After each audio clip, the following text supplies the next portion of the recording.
This is the story of the Mennonites who are refugees in Germany, but they're from Russia. But they're not Russian Mennonites. They are Dutch-German descent.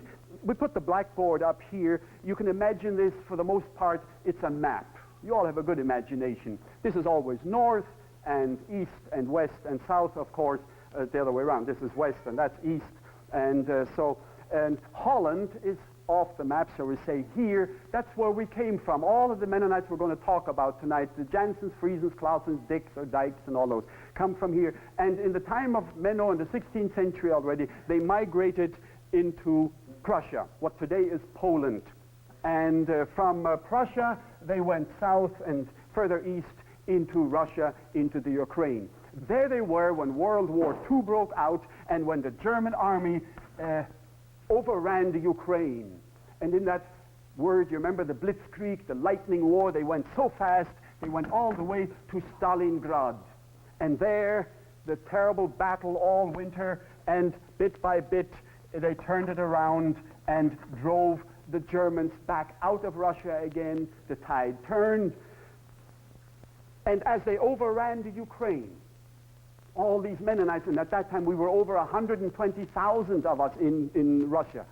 The Mennonites then also fled to come out into Germany. And so it is that when the war was over, there were at least 35,000 Mennonite refugees from Russia of Dutch descent, having spent 250 years in Prussia and then in Russia. These were now refugees in Germany. I say at least 35,000. But MCC, when we gathered them up into refugee camps, when it was all finished, we only found and resettled about 12,000. There's a discrepancy here of about 23,000 people. That's a lot of Mennonites. What happened to them? They were already in Germany, we know, when the war was over. These are the ones that were kidnapped and were forced by the Russians to go back into Russia again, although they were already in West Germany and the war was over. And I'll tell the story of, not those 23, they're gone. Read the book by Bethel, The Last Secret, that tells about these and many others that were taken back. But now the story of those who remained, and especially those who were in what is called the Russian zone of Germany. Now one day, the German people and the refugees in Germany, there were about 11 million refugees there, they woke up in the morning and were told on the radio that Germany has been divided into 4 parts by the victorious Allies. Just like this, shall we say. And the British, just across the channel here, occupied this part. The French occupied here because France is just over here. The United States, they occupied here, and this became the Russian zone, the USSR, Union of Soviet Socialist Republics. These big 4 divisions of Germany are called zones. In the Russian zone is the city of Berlin, for many, many years and generations, always the capital of Germany. For some reason, they also divided Berlin into 4 parts, and each of the victorious Allies occupied 1/4 of the city of Berlin. You figure out why and say this is the American part, and the little parts they call sector. So, sorry to have to go through all these details, but it's important to understand this, otherwise the whole story won't make any sense, what it's all about. That here is the American sector in the Russian zone. Incidentally, it may interest you that as American taxpayers, you are paying today and every day, and have for the last 35 years paid over $1 million for keeping what they call the American presence in 1/4 of the city of Berlin. And the only way out is by one Autobahn, a turnpike, to Helmstedt here. Now, the Mennonites, scattered in many zones, many of them were also in the Russian zone. Nobody had to tell them. They had sense enough to figure that one out immediately when they heard the news that the borders had gone up here, that for all practical purposes, they were back in Russia again. They were trapped. And immediately they tried to get out. And some came west trying to get into the British zone, and this is where they were caught. And some went south and tried to get into the American zone and were caught. And the Russians just loaded them onto truckloads and train loads and shipped them back to Russia until they got wise and stopped trying to escape that way. But there were still many of them scattered, and they didn't know what to do. And that's when it happened. MCC had started relief work in Holland, just over here. Elfrieda and I were the first MCC workers there. We had a wonderful team. We don't have time this evening to tell you about the love and generosity, the outpouring of material aid.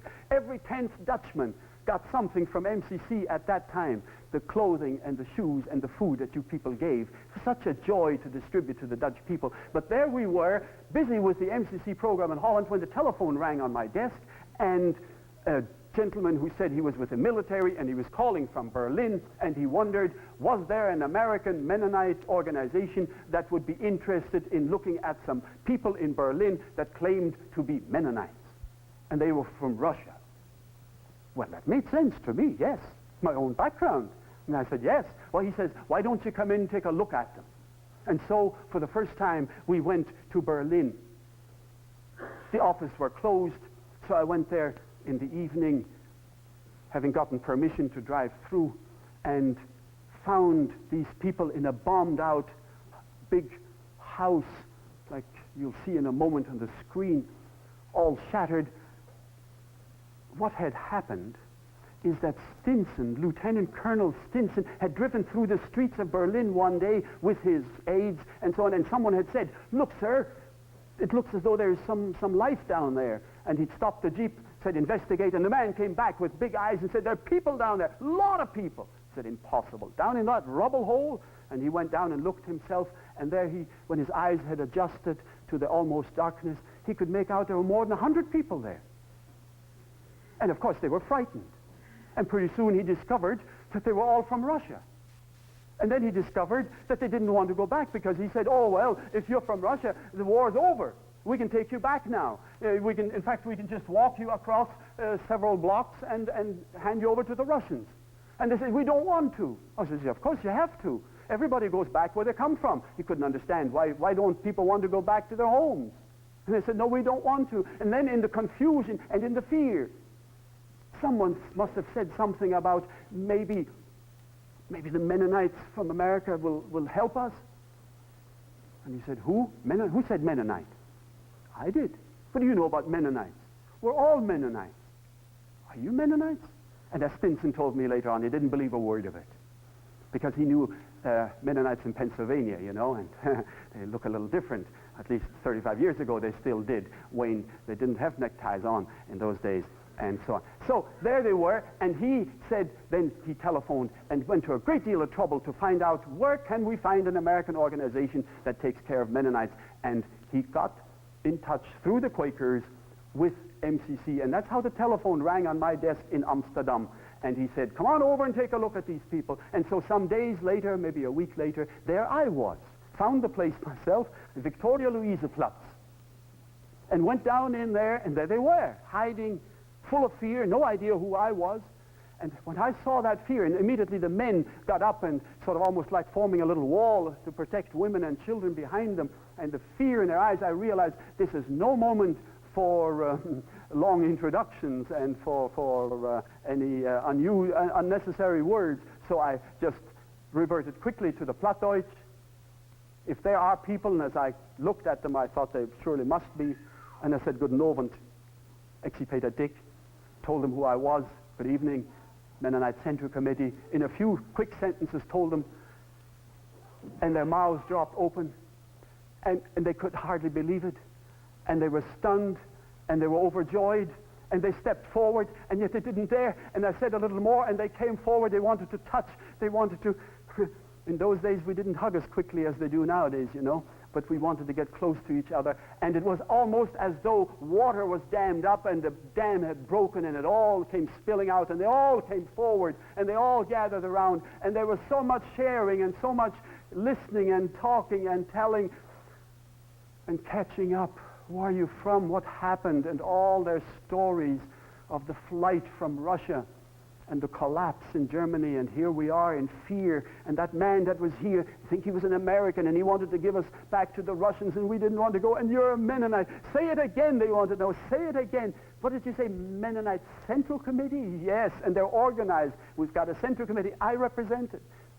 And so most of the night we spent there sharing and talking, and next morning, of course, I reported to the military. That's about as close as I've come to the military. I had my trial and tribunal in England where I refused military service on 2 occasions on trial. But here I was now as a civilian in MCC, but had to deal with the military. And found my way to Lieutenant Colonel Stinson, an American officer who always pronounced my name the original and probably correct way, Dyck. So you're Mr. Dyck, he said. I said, yes, sir. Well, Dyck, he said, have you seen the people? I said, I have. And? He said, they're all Mennonites. Well, he said, would you believe it? So they didn't lie. I said, if they're Mennonites, they don't lie. Well, he said, and what he said then, for a brief moment, had a reflex in me that just about, I was glad I could check it quickly, because it made me just a little angry, with a sort of a wave of the hand like a victorious power does, an ally, a strong man, and one that has clout. He said, well, Dyck, you can have them. They're yours. And for a brief moment I thought, whoever gave them to you, that they are yours to give to me, and are they pawns on a chessboard to be pushed around? But I didn't say any of that, of course. I just said, thank you, sir. And he made it very clear. Get these people out of here. Okay, we're not going to send them back to Russia. You get them out of here. I said, yes, sir, it's quite clear. I'll try to get them out of here. Now, one more thing, I said, sir, it'll take a little time until I can find out how to get them out and where to. So in the meantime, could we get them out of that hole? He said, all right, that makes sense, yes. So he arranged for some better housing on the edge of town where they weren't all bombed, and we put them in there. And that's when Elfrieda came and joined me, and then she took care of the first of the 135 or so refugees in some new housing in the camp, and I concentrated all my energy on trying to find a way to get them out. The problem was they're all Russian citizens, born in Russia. The fact that they're Mennonites makes no difference. They're Russians for all practical purposes, and this is Russian zone, and they want all Russians back in Russia. They let nobody go. In fact, the Russians were all over, even in the British, French, and American zones, and were kidnapping them from here and taking them back, thousands and thousands of them. So there's no reason in the world why they should let them go. Now, how do I get them through these 125 miles through the Red Sea? As the refugees always refer to us, this is the Red Sea, and we're on a little island. That's the problem. Well, we worked hard at it. But in the meantime, something happened. Something very interesting, something that changed everything, but also something very encouraging. More people came. They just came walking down the street. They looked frightened at first, and they'd heard about it, and then they were our people. And we let them in, of course. We were glad. We took them in. And every Sunday, we had found a bombed-out school, which the auditorium was not completely destroyed. And in that big auditorium, we could sit on the floor, and some on benches, and a few chairs and suitcases they carried and sat on. And there we had worship service, and there we had Bible studies and other meetings. And every Sunday, we used to ask, who came new to this group last week? And then they'd show hands or stand up, and we'd pray for them. Sometimes there were 10 or 15 or 20, up to 35 would join us in 1 week. And so more and more came, and of course you know what happened. The house was full. Now Elfrieda is very clever. She's a nurse by profession, but she's an organizer. If you ever want organizational skill, there she is. Just came into the world with it, I think.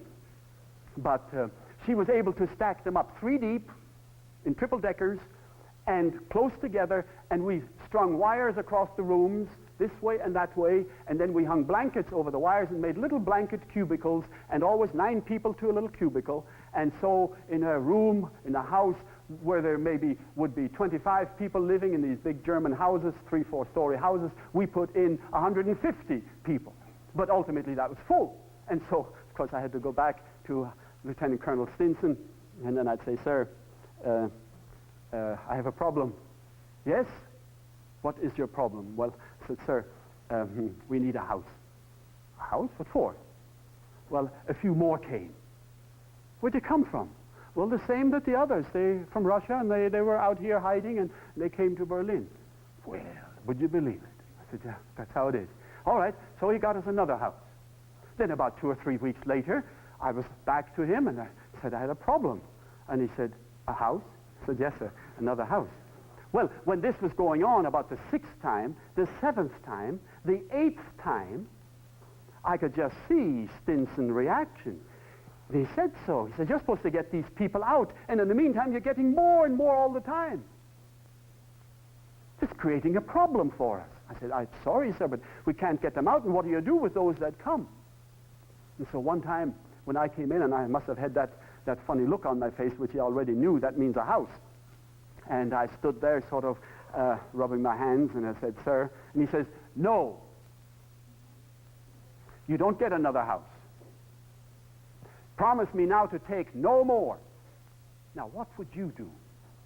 What would you do as a young MCC worker, 35 years younger than I am now? What would you do when he says, and he has power, and he tells you, promise, you'll take no more? That's the end. And you don't have time to ask your committee, not even to talk with Elfrieda, not even time for a prayer. All you say, oh, Lord, help me.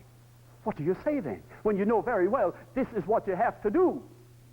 God wants you to do it. Your committee wants you to do it. Your people want you to do it. Gather up these people here. One day maybe there will be a way to get them out. But in the meantime, you don't turn them away when they come to you. What do you do? He says, no, don't take any more. I hope it was of the Lord that he gave me how to respond.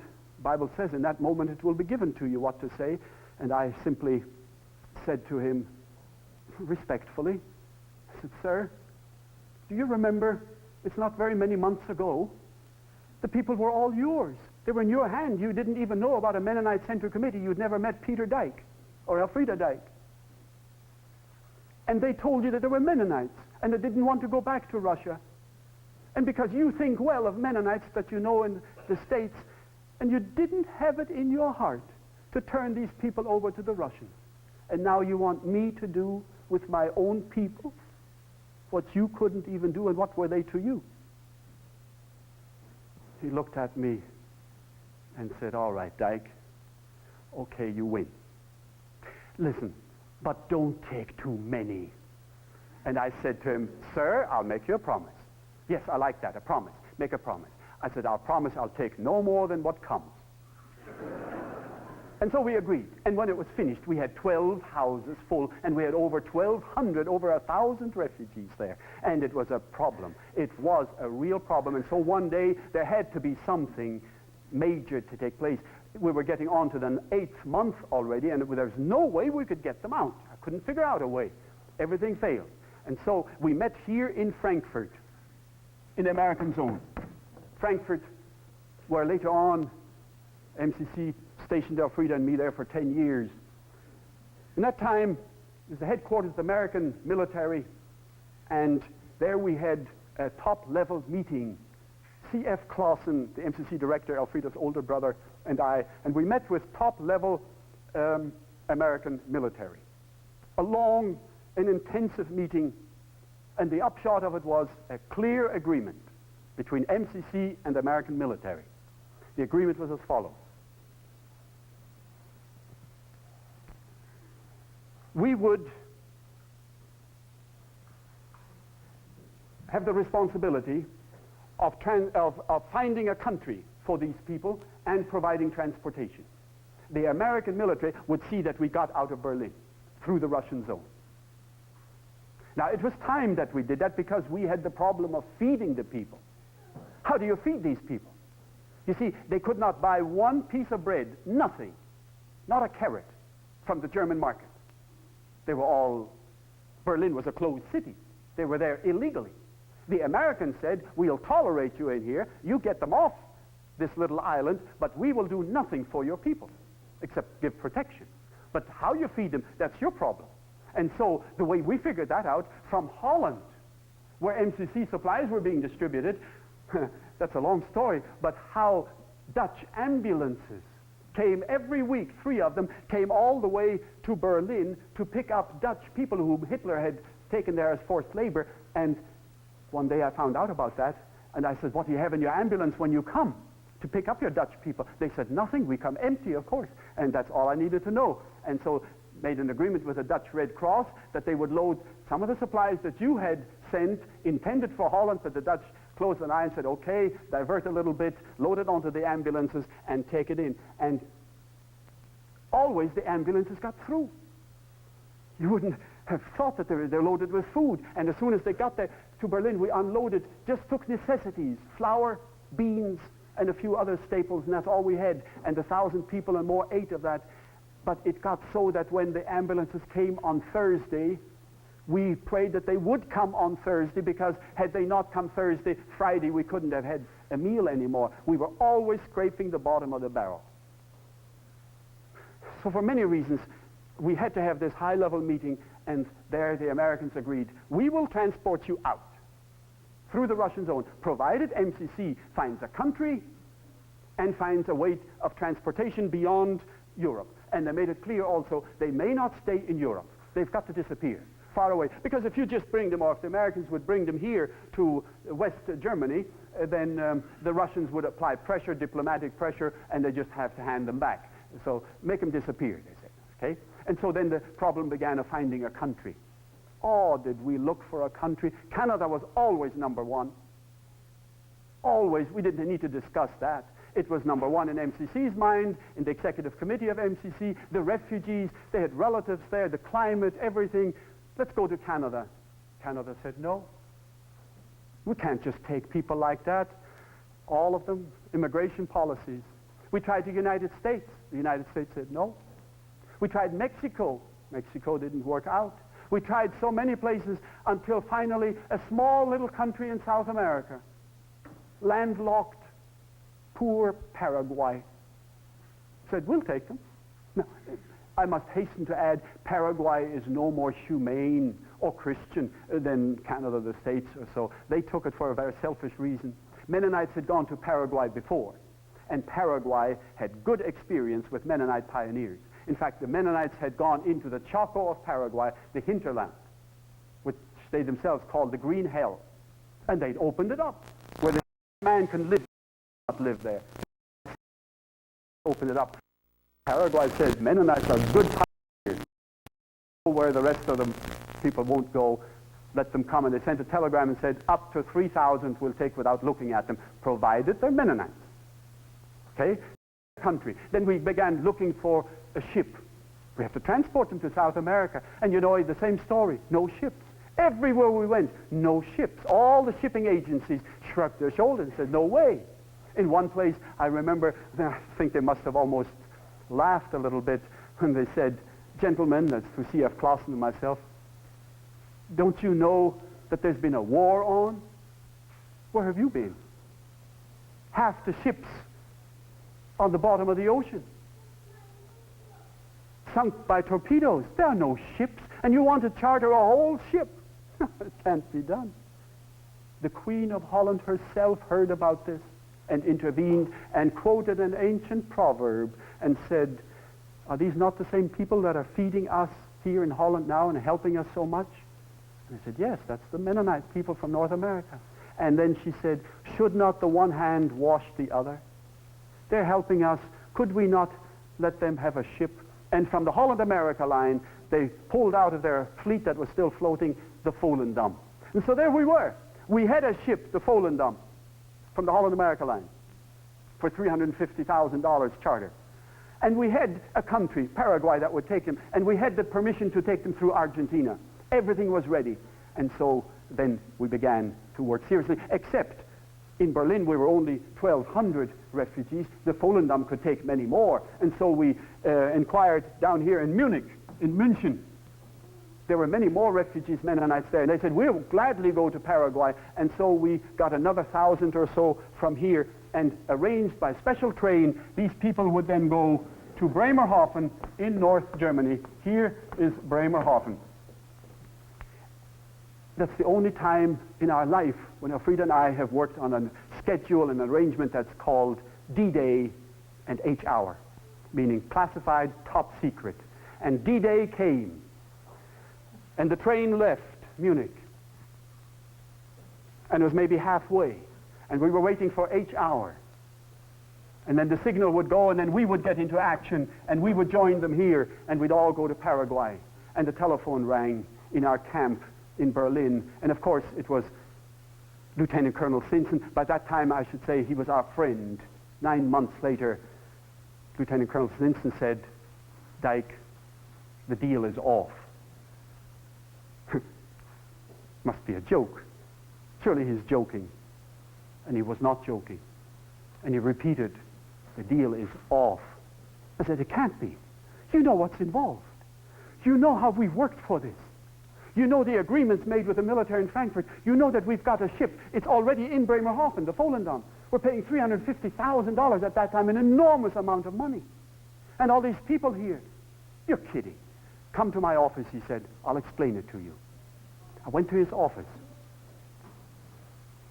He explained. And the more he explained, the more I realized the man was completely helpless. And he couldn't do anything. He was only fuming and fretting, and he got himself all worked up, and he was angry, and there was a point at which he was using words that aren't in the Bible nor the dictionary. And finally it dawned on me. It became quite clear. The man is helpless. He's helped us so much. Now he can't do it. And as soon as that penny dropped, then I began to ask the question, well then, who did give the order? And I asked him. And he said, "Oh, that was General Clay, a 5-star general, the supreme commander of the American forces." And of course, my answer then was, well then I'll go and see General Clay. Well, Stinson thought that was funny. That was really funny. Then he relaxed a bit and laughed, because he got up and he was taller than I am, and he put on his uniform with his whatever his bars on and the decorations, which I didn't understand what they all meant. But he said, "Dyck, look at me." And I looked at him and I said, "Yes, you're handsome." And yes, he said, "Not only handsome, but look." And meaning, I suppose, I have rank.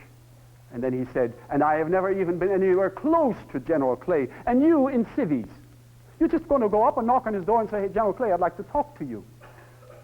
I was glad that he caricatured it like that, because that gave me an idea. That's right, I might never get to see General Clay. It's not that easy to go to the top, try to see President one day and see what it takes. And the top military is difficult to reach. And so instead of going to his office, I went first back to the camp, sat down with Elfrieda, discussed the situation, prayed about it, and agreed better write a letter.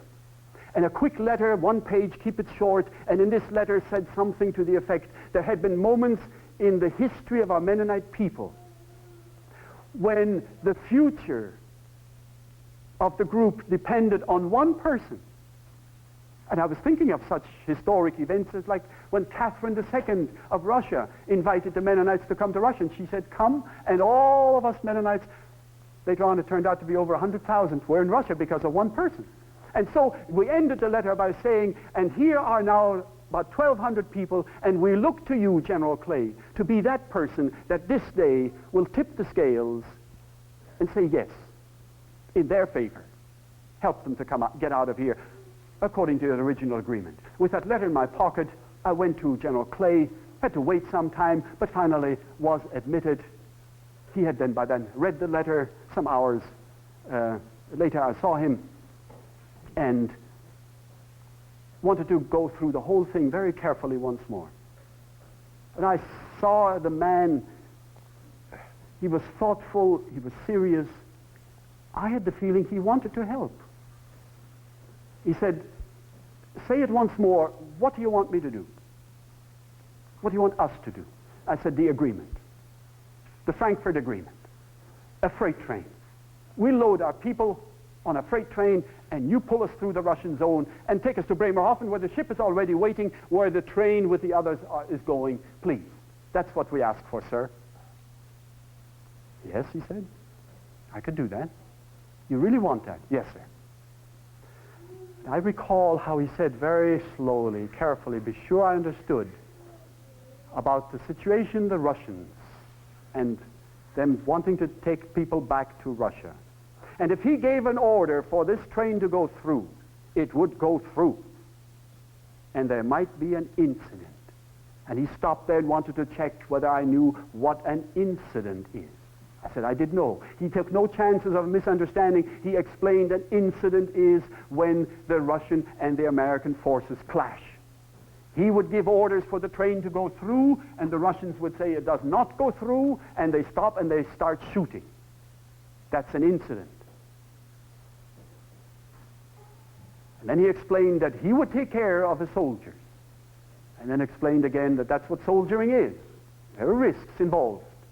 If they get wounded, they get killed. He got up from his desk. He came around, sat on the edge of his desk, and almost eyeball to eyeball, he looked at me and said, Mr. Dyck, and you will take responsibility for your people if any of them get wounded, the women and the children, over 1,000 of them, get killed. It's another one of those situations, my friends, as a young MCC worker, what do you say? One thing is clear, the man was not kidding. He wasn't bluffing. Why would he? I knew as well as he did that the Russians were kidnapping them, taking them back all the time. There's no reason why they should just let them go. And should I now say, oh yeah, sure, I'll take responsibility for those that get killed or wounded? It just didn't seem right to me. And I backed down. And I said, no, sir, let's not do that. All right? And he said he thought it was wise. Let's not push that trained idea too far. It won't work. Do you have another idea? I thought a little while, and I said, yes, I did. Fly them out. He didn't laugh. He didn't think it was silly. In fact, he pushed a button, and immediately his aides came from the various departments, the logistics people, and in a stand-up session, about 10 to 15 minutes, they had quick interaction about how many planes, what it would take, could they do it, could they not do it, landing rights and all the rest of it. And I was there. They didn't ask me to leave the room, heard the whole conversation, and the conclusion was very clear. All of them advised General Clay, it can't be done. We cannot fly these people out of here on such short notice. It'll take a long time of preparation if the ship is waiting there. Now, we can't fly them out. And say, thank you, gentlemen, he said, and they all went back again, and the two of us were left alone. And then he turned to me once more.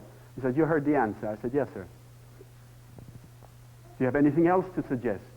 I didn't. He thought a while, and he said, I have an idea.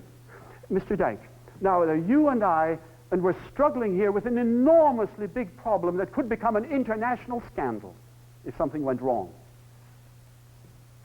Why do we do that? This should be dealt with by our government. Why don't we refer this to Washington?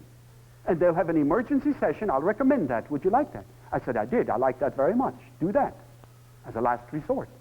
And so, with that agreement that he would recommend Washington to take a stand on this, I left, thanked him, and immediately went to the first telephone and called Akron. It's my first transatlantic telephone call, and it wasn't easy in those days, but finally did get through and told them at Akron what was going on, how the ship was in the Volendam was in Bremerhaven, how the train had already left and was maybe halfway to Bremerhaven, how we were stuck and couldn't make it. And if ever they had friends in Washington, now was the time to talk with those friends. And then we waited. During that waiting period, it was also interesting to see our people and how they reacted. They didn't really know all that was going on behind the scenes yet. Each hour had come and passed, but we had to keep this all very, very secret. The message came from Washington. General Clay, you have permission. Doesn't it sound good? The start is nice. You have permission to move the Russian Mennonites from Berlin through the Russian zone to Bremerhaven, provided that the Russians agree. Provided that the Russians agree? Well, if the Russians agree, we don't need Washington, we don't need General Clay, we don't need Lieutenant Colonel Stinson, we don't need anybody. We will march through the Russian zone ourselves and sing hallelujahs as we go if the Russians agree. That was the problem. They don't agree. And so the answer, in other words, was no. And with that no, we finally rounded up all our people from the 12 houses. They came to the big gym in the bombed-out school, filled the auditorium. We had to tell them. Had to tell them what they didn't know yet, that there was a Volendam, that the ship was there, that this train was going. All those details they didn't know. But we had to level with them now. And I needed to be strong if I was to speak to them. Because all their hope was pinned on Peter and Elfrieda on MCC. We would get them out. This was it. I wanted to be so strong. I needed to be. And as I stood there, and we began, I suppose, as we do here, with a song and a prayer and scripture, the good Mennonite way to open meetings. And I had not spoken very much when I broke down crying, and I stood there and bawled. It just hit me. It was so sad. It was so awful. It was such a message of Job. There was I and Elfrieda with Canadian passports in our pockets. We could fly out. The people were stranded. They were stuck. No way. And they all knew that if we can't get out now, with MCC behind us, with the American military behind us, with a country that will take us, with a ship waiting for us, if we can't make it now, these 125 miles, we'll never make it. That's clear. And so while I stood there crying, somebody in the back got up and said, "Peter Dyck, don't cry. I've been to Siberia in exile. I know what it's like. Been there for 15 years. So my wife is buried, some children. If it's the Lord's will that I go back, I'm ready." How could he be so composed and calm? Another woman got up and she wasn't calm at all. She was all turned up inside and beat her breast and said, "I know why we can't get out. We've all sinned. We're not worth saving. God has cast us aside." So there were testimonies and encouragements, and finally the meeting was going on, and Elfrieda and I were there, and we whispered to each other, "What do we do?" And we became clear, we can't leave the people here just like this. And Elfrieda decided she'd stay here. I would go to Bremerhaven and see what we do with the others, with the train load. It's all so uncertain, so unexpected. And so I said quick goodbye, and off I went. While I was gone in Bremerhaven, the next day, the people in Berlin, in the refugee camp, came to Elfrieda and asked her, "There are so many in the camp. They're all saying the same thing. Can we have a prayer meeting?" He said, "Of course, let's all get together again. Let's have a prayer meeting." And they had a prayer meeting. And in that meeting, a number of them prayed a word that they had never used, so they told us later. Wunder, a miracle. God, do the impossible. Open the Red Sea, where we can't see how it can be done. Do a wunder, do a miracle, Lord. In the meantime, I was on the boat. The train had arrived. Let me just tell you about Willy Thiessen. Willy Thiessen, smiling from one ear to the other with his rucksack on, down from Munich, had been separated from his wife for a long time, for years, didn't know where she was, but now he'd found out she was in Berlin. And she was going to come from Berlin, and so when Willy Thiessen marched the gangplank up and greeted me, he was all smiles, and the only question is, "Where is she? Where is she?" And I had to tell him right there, no use beating around the bush, and so I just said, "Willy, she's not coming. Nobody from Berlin is coming." And he was stunned. And he said, "Well, then I'm not going to Paraguay." I said, "Come on the boat." "No," he said, "no, I'm not going on the boat." And I pleaded with him. "No," he said, and he walked off. He said, "If my wife is not going to Paraguay, I'm not going to Paraguay. If she's in Berlin, I'm staying here. We're not separating by oceans between us." And so I saw Willy Thiessen walk off and stay there. Well, in the meantime, we had these people there. We got them on board ship and waited a little bit. The captain said, "Let's go. The tide is high." We said, "We have 36 hours according to contract to wait. Let's not hurry." He said, "All right, wait a little." And then he said again, "Can we go now?" And so finally we called the people together on top deck. That's the boat deck we're talking, where the lifeboats are. The only place big enough for over 1,000 people to gather. As they got closer, we stood a box on end. C.F. Clausen was on it, I was on it, and we spoke to them. We tried to sing. This is supposed to be a happy, joyous Thanksgiving, a farewell. And it turned out it was rather sad. People were crying. Families that hoped to be reunited. One part stayed, the other went. And We had to make the decision, do we even send the boat half empty? But we decided we'd do that. And while we were just there and had just about finished our farewell service with these half of the group, the refugees from Munich, presently two American young men came marching onto the boat and came up to me and said, "Are you Dyck?" And I said, "Yes." "Come quickly, there's a message for you down below." And they took me down in the jeep a few hundred, 1,000 yards or so, little distance away in a military barracks there. And the telephone was off the receiver, and they stood back and said, "It's a hotline, it's a hotline," as though it was hot to touch, you know. They were so excited about it, nobody knew what it was. And I answered it, and the voice at the other end, it was a woman, said clear and loud, she said, "Is your ship still there?" I said, "Yes, the ship is here. It's called Volendam. It's here."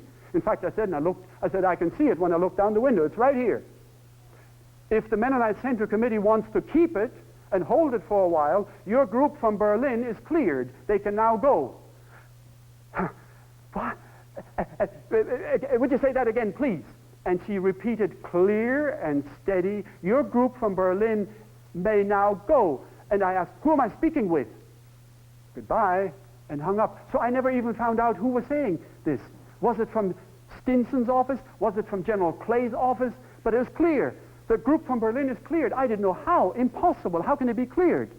But she said they were. And I ran back on the boat, told C.F. Clausen, "They're coming." "No," he said. "Yes, they're coming. I heard it clear. There's a telephone call." And while we were still rejoicing in Elfrieda in Berlin and thinking of the situation, all of a sudden, the first thought that came to us, we can't stand here and rejoice in this good news. Not 1 minute longer. We must tell all the people. They were already beginning to leave the top deck and going down. And I remember asking a sailor, "How do you communicate over the whole ship at once?" He said, "There's a loudspeaker right there. Switch it on." And oh, how many times later on, over several trips to South America on the Volendam did we use that. But this time is the first time. And I remember going in there, and my heart was pounding, and I quickly composed a message, what I was going to say to the people. And I began, "Ruhe bitte, ganz still auf dem ganzen Schiff. Quiet, please, real quiet on the whole ship. God is now going to do a miracle. The group from Berlin is coming." I wanted to say more, and I couldn't. I had a lump in my throat. And the people were embracing each other. Some were laughing, and some were tossing a hat up. An older man I saw by the railing here, he folded his hands and quietly went right down on his knees. And I stood, and they all stood, and it was so quiet. And I've never experienced a moment like that. I suppose something like when Moses was at the bush, and a voice said, "The ground on which you stand is holy ground, take off your shoes." I couldn't understand it. Washington, Stinson, all our efforts, nothing worked. Now God was going to do it? How? It's a miracle. It's the only way. We can't get through that Red Sea. We've tried it. And I don't know how long we must have just stood there in that moment, just experiencing the presence of God. I suppose I should say, when finally I sort of came to myself again and realized, then the first thought that came to us, I've got to get back to Berlin. I've got to see what's going on. Elfrieda is there, and the people, and C.F. Clausen said, "By all means, take the jeep, rush back." And it was a long drive, and a cold, bitter cold night, and off we went. And when I got to Helmstedt, a guard came out, flashed his flashlight on the jeep, and said, "Your name wouldn't be Dyck?" I said, "Yes, it is. How do you know?" He says, "I have a telephone call from you." "Yes?" "The message is, the train is gone." And immediately my question was, what train? We didn't want anybody to know about that train. Secret, top secret, classified. How easy it is to just take that train and turn it around into Russia. And he just said, I don't know what train. All I know is the train's gone. It's the message. I said, thank you. Was I glad he didn't know? And then another decision. What do I do now? Turn around, go back to Bremerhaven to the ship and wait? Or do I still go on through? And I decided, I'm going through. Going through to Berlin and see with my own eyes. My brother CJ was with me, and we went to Berlin and to the first house, opened it up, empty. They are gone. Rushed over to another house, empty. They're gone. Went into our own room where Elfrieda and I had 2 rooms, but looked different. They were not gone. She was gone, yes, but the clothing was there, the MCC typewriter, the MCC filing cabinet, everything was there. Poor girl. She'd been in a hurry. She'd given herself all to the people. She'd hardly had time to come and collect any of our own things herself. I hope she had her passport. And while I was still there, the telephone rang again. This must have been about 1 o'clock at night. And somebody said, it was Bob Kreider. Bob Kreider, who was, you know, Bob Kreider, Robert Kreider, many years, and later on president of Bluffton College, now at Bethel College. And it was Robert Kreider, who was not with MCC, but he was with Kraylog, Council of Relief Agencies, License for Operations in Germany, Kraylog, and he was with them. But he's a Mennonite and close to all of us. He is one person that knew about all this. And so Elfrieda had asked Bob, keep telephoning, because second guessing, you know, even though we've only been married a few years then, but Elfrieda tried to second guess, what will her husband do when he finds out? And she thought, he'll come back to Berlin. And so she told Bob, keep calling. And Bob called, and I answered about 1 o'clock. And Bob said, hurry, Peter, hurry, we're all ready to go. I said, no, Bob, they're gone. No, he says, they're not gone, they're right here. I ought to know what I'm talking about, they're right here. So that wasn't true what he said, they're gone. They were still there, and I rushed like a madman out of the house and into the night and found the place, a siding, not a regular railroad station, just a siding. There was a freight train, and about 45 boxcars. And there they were, the people. And there was Stinson, our friend, as happy as children at Christmas, grinning from ear to ear and going from one foot to the other and keep saying, we made it, we made it. Didn't know what we made, but we made it. And so happy. And hurry, they said, hurry. Elfrieda with the sick people and the old people, she's in the first car after the locomotive. That's the only passenger car. And I saw them how they were closing, rolling the boxcar doors shut. Here they threw a bale of straw into it yet for the people to use as blankets, keep warm, and over here a water can and tossing bread into it, but closing up the train. And I ran to the end and got on, and there was Elfrieda, and I jumped on, and it was only moments later, and we were off into the night, cold. The escort, the American military, 2 young soldiers, you might almost say, could have been Pax fellows, stuck in the wrong uniform. There they were. They'd already laid down and gone asleep. What is this now? And of course, the first question that we whisper to each other, have you got the papers? No, Peter, don't you? No, I have nothing. What do you have? A telephone call. That's all I have, just a telephone call. Well, are we going legally, or is this unofficial? Is this black, as they say? Are we going to have an incident? We didn't know. And the train moved slowly, and we went on, and finally by morning, we were at Helmstedt, and the train stopped. And I jumped off, up to my knees in snow. Saw other trains lined up waiting for clearance, one after the other, and saw in the distance the men with their broad shoulders, the lapels, identified them as Russians, with their clipboards, checking the documents, opening up the doors. So that's how they do it. And I watched them for a long time. And then they worked their way closer and closer. Figured out it'll take some hours, and then they'll be here. And then they'll ask about this train. And then what? And as I listened to that train, with over 1,200 men, women, and children, it was as quiet as that wall. They couldn't guess what was in that freight train by looking at it. What would happen then? Would they then open? Of course they would. And in no time flat, they would discover all our Russian citizens trying to escape. Turn that train around, take them to Russia. And the only prayer I prayed over and over again, oh Lord, please, Lord, Please, Lord, don't let it happen. Not now, after 9 months when we've gathered them up, now just to take them all back where they don't want to go. And while we stood there, and I talked to the engineer, a German, running this German train that the Americans had requisitioned. He said, yeah, well, we can't go. He said, the light is red.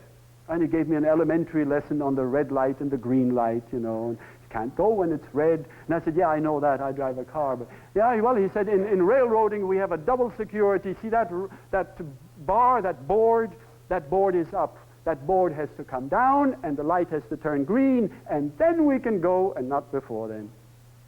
And so I stood there a while. I tossed some bread up to him for his family, because everybody was hungry, and he was very happy for that, and waited and prayed.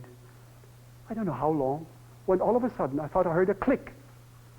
And I looked, and the board had fallen down. And while I was still looking, hardly could believe my eyes, the light turned green. I can still see the man's face, how he turned to me, standing over there in the snow, smiling, grinning all over his face, and how he reached out, pulled the throttle, and gave some whistles on that steam engine, and then the steam belched forward and the smoke and the wheels skidded on the frozen tracks, and then slowly as they gripped, the train started to move forward. And we moved out because he had explained to me the front wheels are standing right here at the border. He had explained to me if we move 2 yards, we're already in the British zone. And he moved the whole train right over to the other side. There's a little bit of no man's land, so to say, where the British start, and that's where we stopped then again, to be checked through by the British, and that's why I jumped off once more and opened up the boxcars, and then I told the people, we're out, we made it. And that's where the people started to sing, one boxcar after another, and you just knew where they had heard the message until the whole train was singing, Nun danket alle Gott mit Herz und Mund und Hände. Now thank we all our God with hearts and hands and voices. So we all got out. Oh, I know you have a lot of questions. You want to know what happened. Well, if I explain to you the miracle, how it happened, it distracts in no way from the fact that it was a miracle. Did you know that I happen to know how the Red Sea opened up too? Oh, of course I know, because it says so in the Bible. And God caused a great wind to blow, it says. And that wind swept the water away and held it there and made it dry and then let it all come back, and Pharaoh and his people all drowned. And the whole thing hinged on the timing. And so it was here when General Clay met with his counterpart Marshal Zhukov, and they had an agreement, and they sort of agreed that they could go, but actually it wasn't supposed to be for real. But during that brief time when it was for real, the light turned green, thanks to Elfrieda's organizational skill and the Lord's management of it all, and we got out, and were never intended, as far as the Russians are concerned, to get out. But we did, because of the timing. C.F. Clausen, Elfrieda's brother and my brother-in-law, and the MCC director, who walked in and out of the United Nations and was at home in governments and was with the refugees all the time. One of our very few statesmen and a wonderful, pious man of faith. C.F. Clausen used always to say to the refugees and many others, they always quoted him, they lived by that, it became their motto. He always would say when they got so discouraged, Gott kann.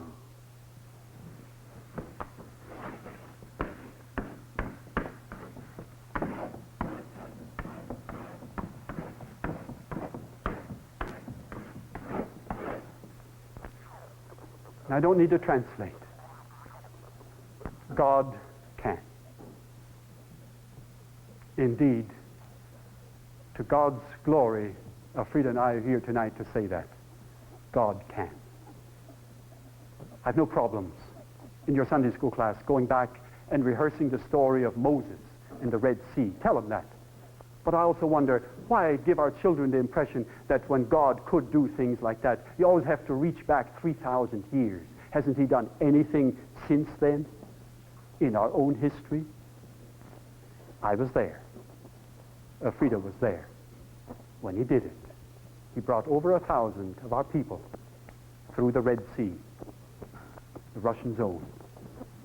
Gott kann.